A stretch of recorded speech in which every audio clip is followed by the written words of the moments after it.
Ooh, what's this button do? Or this button, or this button? Hey everybody, welcome back to more Mass Effect. I'm SlayerMathis, and last time we continued our exploration of the galaxy. What a shock. I feel like I've probably said that a lot, and well, more specifically for this time, we are actually heading out to the Armstrong Nebula because we got a lot of things to investigate, mainly for Geth outposts, which presumably are on each of the star systems. If I recall, these missions do go by pretty quickly. They're all just on the Mako, so yeah. Just double check, make sure that we are surveying everything. Otherwise, we would have missed a free insignia. So yeah, over to Mashi. And because we're going to be on the planet quite a lot, we'll want people with tech, so of course that does mean Tali, and we'll bring along Caden, because I like him less than Garrus. So I'm not going to use him as much as Garrus. It's pretty simple. That is a very bright star. I know, what a shock, the stars are bright. Very red despite there being flora. So Geth outpost up north, and there are also two other things to the south, or the east by southeast and east. Is that technically an east by southeast? I don't know. I'm not good with navigation. I can read maps, but I don't like to. We can already see that there are a few turrets there. They're shooting at us.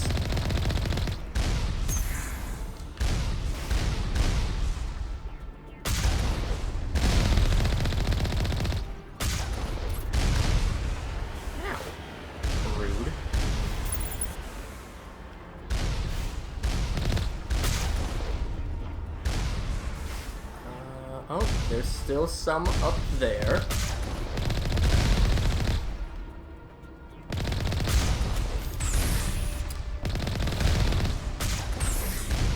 I don't remember if the scope is an original Mass Effect 1. The Mako scope, that is. Obviously, it is here in Legendary Edition, so we can just kind of snipe these turrets from well afar. We got unplugged. Because I'm just using a normal PlayStation 4 controller, normal micro USB, just plugged into my USB port on my computer, and it does not plug in all that well. I mean, it does, but you know, sometimes it gets a little bit loose, all that stuff. It's pretty simple. Right. Whatever, it's fine. I guess we'll just keep driving. Joke's on you, I'm actually going back around. Oh, it's right at the top of this mountain. And there we go. What do we got? Magnesium. Some very nice magnesium. There we go. Grab that, get a little bit of money for that, but again, we are still at the very pathetic amounts of money category of the game, part of the game, whatever. Don't worry about it. Probably what I'll do is, when we are later in the game, I will go back around to some planets that I've missed. Yeah, I'll go around to planets that I've missed, I'll take care of them, or not planets I've missed, because I will be getting them if I miss things in them. As you get closer to the outpost, we get jammed a little bit. Rocket Trooper there, no worries. Sniper, even less worries. We're tanking this pretty well. You. Apparently that one was jamming us. Not sure. And as we get closer, we get a Geth Colossus. We fought Geth armatures before. Colossi are basically the same. fighting a single class or armature on its own is incredibly easy, because you can just run them over. And, well, it doesn't really do much damage. They can't really fight back against it, so... Anyways, let's just fling ourselves off a cliff. Whee! Oh, that was a good 360 there. We are headed quite south. 2 more things to pick up. There's the ruins and the anomaly. What would be pretty nice is if they just had everything unlocked from the start. While it does decentivize exploration, there is a lot of mindlessly going through, and they could improve that by maybe having the Mako go a little bit quicker, but it's fine, honestly. It's just a little nitpick detail. For the most part, like, when we get to using Mako on actual missions, those are fine uses, but just for the Uncharted planets, the Uncharted planets get a little bit boring at times, I will say that. And sure, I'm not helping out by doing a majority of them right off the rip, but, you know, it's still some. And the novelty of flinging the Mako off of things is, it's very fun, but it is still a novelty, so, you know. Like, all of the mineral deposits are pretty boring. A lot of times you also, for the minigame, you can just kind of spam the button. Where am I? Okay. Go a little bit more southeast. A lot of times the Uncharted planets are kind of boring. It's a lot of just go here, enter a mine, enter a compound, all that kind of stuff. And they feel a little bit too far apart for their own good. These planets do. And you can get some decent loot from them, at the very least. They are, you know, they're decent signs of loot. They're decent places for loot. They can tell some interesting stories as well. Oh, good lord, that's a lot. You know, they can tell some good environmental storytelling, but it's not. Honestly, I don't really recommend 100%ing Mass Effect 1. As I said, there is, like, one little thing that one of these random collection quests does. It only gives you a very small thing in Mass Effect 2, like, incredibly small. Honestly, hard to even say it has an impact.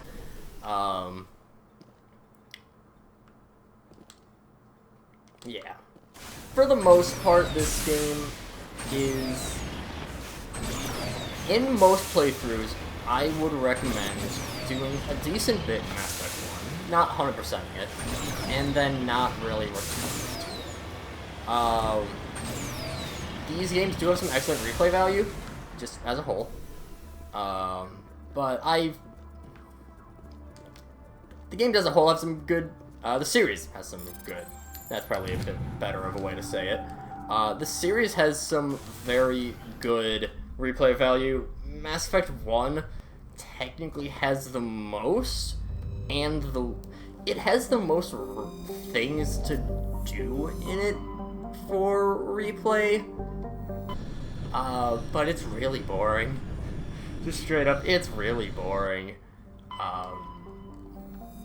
Mass Effect 1 is not a very interesting game. I will say that. I am mainly playing this just so that I can get to Mass Effect 2 and Mass Effect 3. Wouldn't really make too much sense for a channel like this to just hop right into Mass Effect 2 or 3 like I would usually prefer to. But hey ho. We're here. It's fine. Yeah, Mass Effect 1 it has replay value. It's just really bland. Is this the planet that I think it is? It might. There is one incredibly interesting planet. That, again, a lot of the Uncharted planets are really boring. But there's two in particular that I know off the top of my head are actually pretty interesting. One of them I don't remember the name of, but I know what's interesting about it. The other one is just the moon, as an Earth's moon. We will eventually get a quest to lead us there. But that's not going to be for a little while. Where is our base? Over there. Thank you, random laser.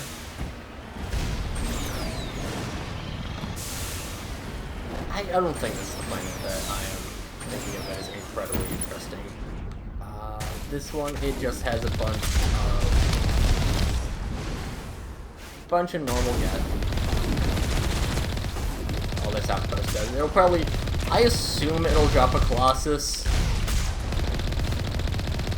And honestly, we don't really need to worry about too much. We're tanking pretty well.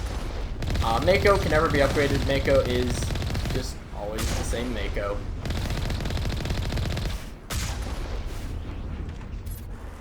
Alright, in a little bit. Got a dropship coming in. Start shooting at it. Maybe we can take it out. Actually, I think we probably do have to take it out if there's a health bar for it. I assume it's just infinitely dropping basic enemies. I mean, he could try to move around a little bit more. That wouldn't hurt, for sure.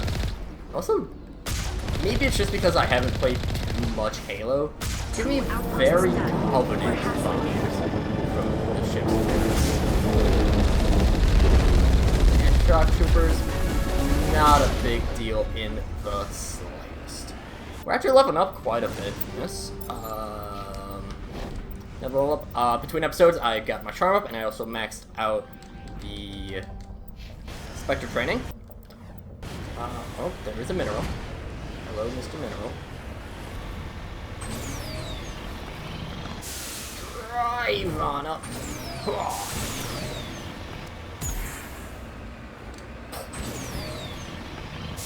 Maker's very fun to just throw around.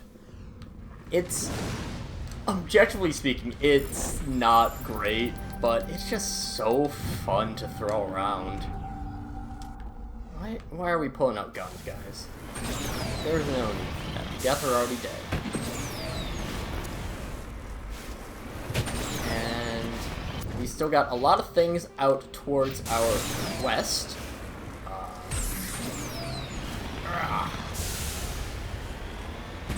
Just a lot of times the Uncharted planets, again, they're quite boring because they are pretty samey. A lot of them have pretty similar looks, which is why, if this is not the planet I'm thinking it is, only properly interesting Uncharted planet, is because the one that I am thinking of looks very similar to this. In terms of just landscape, or in terms of the color scheme, in terms of how it looks overall. Topography is very different between games, but or between the worlds, also between games, I suppose. But Mass Effect 1, it struggles from something that I don't really see many people complain about in games at all. Okay, not Mass Effect as a whole. Not Mass Effect 1 as a whole. Mass Effect 1 is not very open, but the Uncharted worlds are too open. It's the problem that I have with Breath of the Wild. Breath of the Wild, it feels too open. You're very much not guided anywhere. It doesn't feel like there's much to do. So that's my gaming hot take. I don't like Breath of the Wild all that much. It is a bit weird that I love Elden Ring, though, even though it's very similar. Whatever. Maybe it's just what you can do in what very limited things there are. But Uncharted World and Mass Effect 1 are a bit too open. There's a lot of nothing going on. And in terms of how the story works, Mass Effect 2, of course we're not going to be able to get, well, I mean, we could get to that, like, pretty quickly, technically speaking, but we're not going to. I'm going to have a few series in between now and Mass Effect 2, just because I don't want to, go through an entire series just right away. That's why I haven't done Trails of Cold Steel 2 yet. If we can just get up to that, we'll be fine. But Mass Effect 2's story feels too open. Which, again, like, an open game where you can kind of choose what to do at your pace, that's fine. It's normally a good thing, but it's when it's an excess that it's a problem. I'm just gonna find another way around, I think. Probably, like, right here. And, oh, the camera's not liking this. Oh, camera not liking this planet. I'm not liking this planet. Yeah. Mass Effect 1's Uncharted Worlds feel too open. It's a big problem. Again, if things were a little bit smaller, it would definitely benefit. But at the very least, the open world, the Uncharted worlds are optional. Entirely optional. You will, again, pretty much the only extra thing you get from from doing the Uncharted planets is, I think it's like one piece of dialogue in 3 and a little bit of extra stuff that is very much not necessary in 3. So, yeah, it's not going to go to a majority of these planets. Only, again, one of them very boring. This quest, it'll never come up in the series. The fact that we've done this does not matter. This won't be referenced at all later on in the series. But still gonna do it now. It's good to at least show off everything you can. And I'm going to regret this. Because this is gonna be a pain in the ass to get back up from. I have another solution. I am just going to leave the planet and come back. En route. So let's drop out, let's hop onto here. We're gonna return to the moment, drop back onto the planet, because it'll just be easier to get to the other anomaly like this, rather than trying to climb up the mountain again. Who was it? I think it was Talia. Yeah, it was Talia and Garrus. The best duo. Rex is really good, but he just can't match up to Garrus and Talia. Caden is an alright character. He's very much just the normal guy, which has its place, but there's definitely a limit to how good a normal guy character can be. I'm trying to think of examples of the normal guy in games that I've Let's Played here. Not really.